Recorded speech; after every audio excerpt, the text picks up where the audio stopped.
पृथ्वीराज तो चंद माली का ड्रेस पहनकर खुरपी लेता है ना, कुदारी इधर लिया, खुरपी के लिया, चला गया। काम करते करते देखा कि वाटिका में घूम रही थी मीरा। कहा, पृथ्वीराज चौहान तुम ही हो माली? कहा कि हाँ देवी, मैं तुमसे प्रेम करती हूं। कहा, प्रेम मैं भी करता हूं, लेकिन यह मत भूलो कि तुम्हारे पीछे CID लग चुका है। यह मत भूलो कि तुम्हें बहुत भारी कीमत चुकानी पड़ेगी। कल जयमाल है। एक देखा है दरवाजे पर तुम्हारा कार्टून लगाया गया है, हाथ जोड़कर किस तरह से लोगों का स्वागत करते हुए। कहा कि जी हाँ, उसी के पीछे रहना। मैं उस कार्टून को ही जयमाला पहना दूंगी। अब इसके बाद तुम्हारी पौरुष की परीक्षा शुरू हो जाएगी। भाग जाओ। देखो, सारे मालियों का निगाह मेरे तरफ लग गया है, भागो। माली कुदारी से कोड़ते खानते इधर उधर करते अपना भाग गया। ज्यों ही इधर निकला त्यों ही पृथ्वी जयचंद पहुंचा अपने मंत्री के साथ। बेटी, जानती हो पृथ्वीराज चौहान आ चुका है? बेटी को कहना चाहिए, वो कहा गया है बात करके हमसे, कहना चाहिए था। कहा कि बेटी जानती हो पृथ्वीराज चौहान आ चुका है? कहा कि नहीं पिताजी, आ चुका है। उसको पकड़ने के लिए मेरे गुप्तचर चप्पे चप्पे फैल चुके हैं बेटी। किसी भी क्षण उसे गिरफ्तार कर लिया जाएगा। तुम सावधानी बरतो। मैं बाप हूं, इसकी हैसियत से कहने आया हूं, तुम सावधानी बरतो। कभी उचंगों, पनबट्टों, यह हो सकता है माली, यह हो सकता है नौकर के रूप में आए हुए व्यक्ति के साथ अपना हाथ मत डालना। सावधान कर रहा हूं बेटी। बेटी भी कहे कि पिताजी आपकी सावधानी, हर बात मुझे ख्याल रहेगी। ख्याल रहेगी ना? और अब गुरु का देखो काम शुरू हो गया। पृथ्वीराज रात में जब सोता है, उसके गुरु जो पूर्व जन्म के गुरु थे डवाडोल हो गए कि अब क्या करूं, ये तो लड़का नादान है, पड़ गया चक्कर में। जा करके वह गुरु कान दबाता है, नाक दबाता है, उठ भाग यहां से। कहते कैसे भागेंगे, हम पसंद कर लिए हैं संयुक्ता को, शादी करके मानेंगे। कहा, अरे पागल, तुम्हारी शादी नहीं है, इससे नाश कर देगी। कैसे नाश कर देगी, मैं वीर हूं। गुरु जी के सामने यही तर्क देता है ना तुम लोग भी। अब क्या करें, गुरु जी जा करके पुनः गर्दन पकड़े संयुक्ता का। संयुक्ता, तुम नहीं जानती हो कौन हो? कहा कि जानती हूं। जाकर अपना पूरा परिचय दो, नहीं तो मार डालूंगा तुझे। परिचय दो। तुम्हारे परिचय प्राप्त करने के बाद भी यदि पृथ्वीराज तुझे स्वीकार करता है, मैं नहीं आऊंगा, मैं छोड़ दूंगा उसे।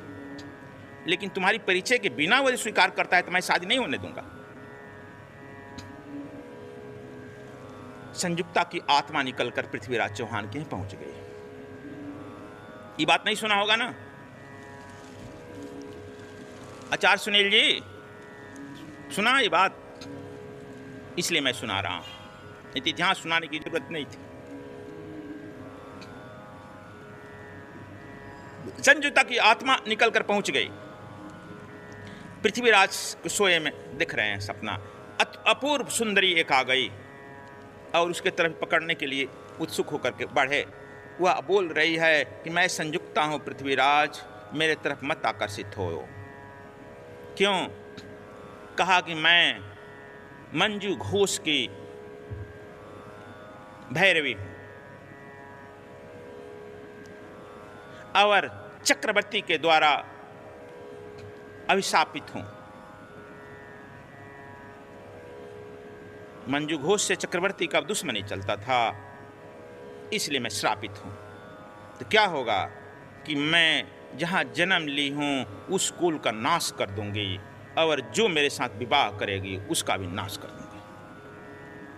पिता और पति दोनों कुल का नाश कर दूंगी। दूर हट जाओ पृथ्वीराज। यदि तुम हट जाते हो तुम भी अपने गुरु के शरण में चले जाते हो, तुम बहुत प्रतिभाशाली और भारत का तकदीर बन जाओगे। और मैं भी अपने श्रापित जीवन को व्यतीत करके, गुरु के सानिध्य में रह करके, मैं भी अपने श्रापित जीवन को व्यतीत करके पिता के वंश को बचा दूंगी।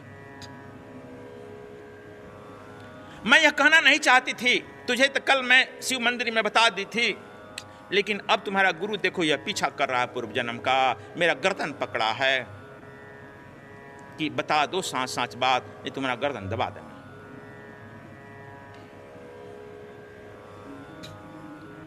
गुरु ने कहा कि पृथ्वीराज चौहान, मान जाओ बेटा, तुमसे बहुत बड़ा काम लेना है, भारत का तकदीर बदल देना है। यदि तुम नहीं मानते हो तो भारत का तकदीर अधोगति में चला जाएगा। और मेरी तपस्या तो समाप्त हो गई, तुम्हारे पीछे जो मैं लगा हूं, और तुम्हारा भी समाप्त हो जाएगा ना। देखो गुरु कितनी लंबी बात तक खींचता है, बड़ी लंबा पीछा करता है मिश्रा। तुम जानता है कि नहीं, हम देख रहे हैं, बड़ी लंबी यात्रा करता है, पीछा करता है। तुम कहे कि नहीं थोड़ा यह काम कर लें, थोड़ा यह काम कर लें। पृथ्वीराज चौहान देखे, नींद नहीं लगा। उन्हें अपना घोड़ा उठाना चाहिए था, भाग आना चाहिए था, लेकिन माने नहीं।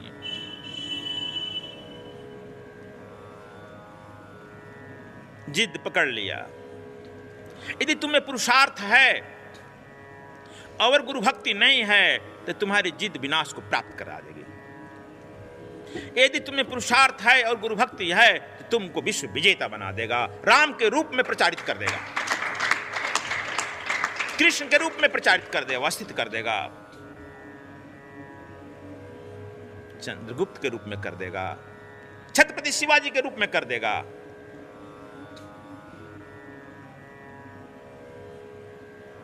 नहीं तो अब देख लो, तुम्हारे सामने आ गया, दिल्ली का किल उखड़ गया,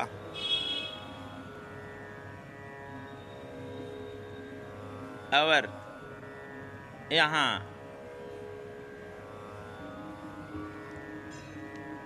सुबह होते ही बिगुल बज गया विनाश का।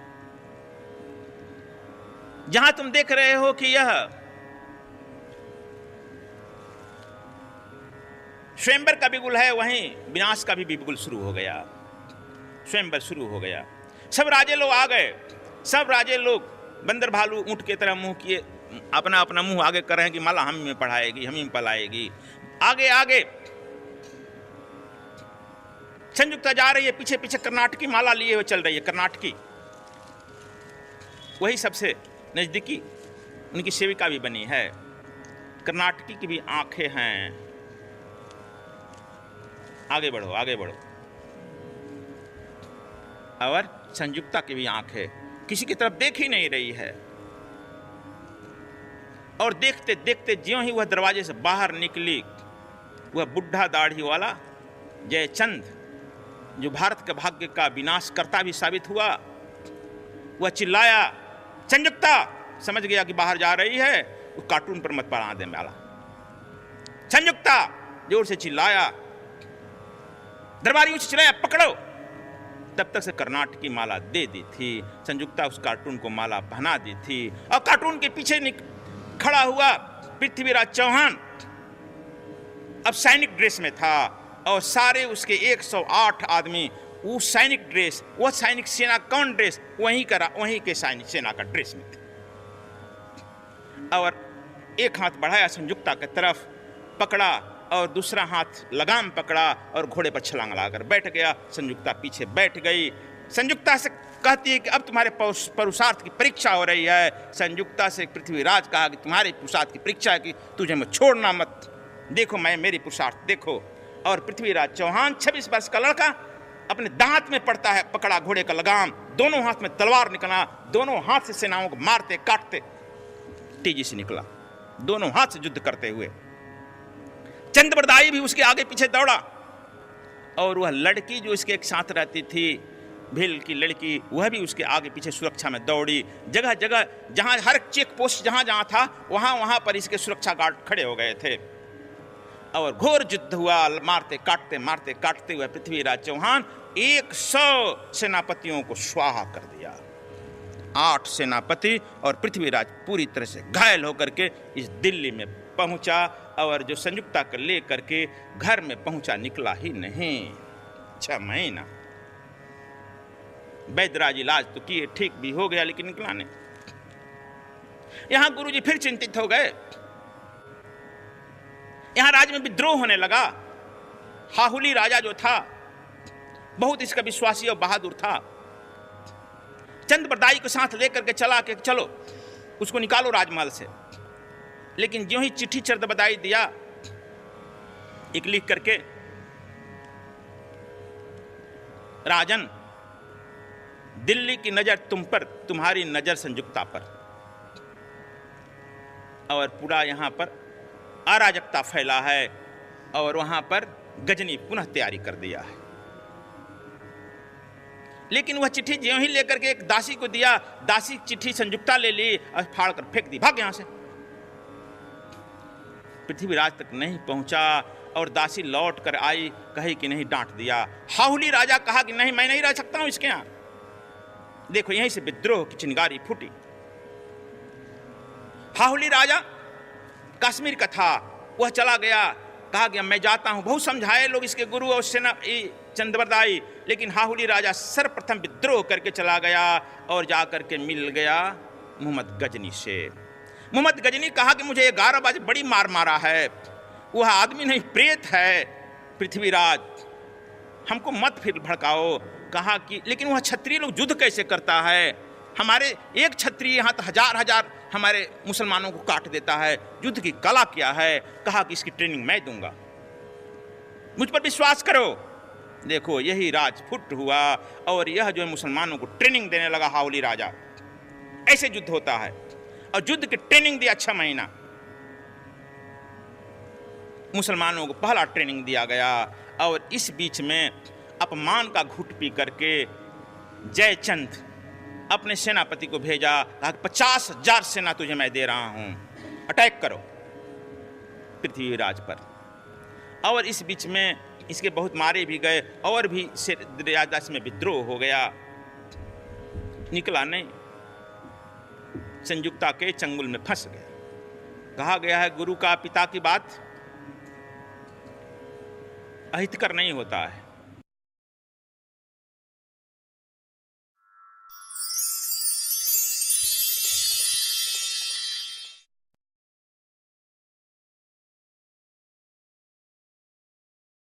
डिस्क दर्द आजकल आम हो गई है, डिस्क। लेकिन डिस्क दर्द को मैं बता दूंगा, तुम सब लोग सुन भी लेगा, पूरे जगत में फैल भी जाएगा, तो डॉक्टर दुकान बंद कर देगा ना, फिर क्या काम होगा। डिस्क जो होता है डिस्प्लेस हो जाता है, बड़ा दर्द से लोग कराहते हैं। यदि तुम उस तरह का दर्द हो जाए, डिस्क का हो जाए, तुमको अभी हो गया। देखो ये डॉक्टर है, इसको अभी हो गए। देखो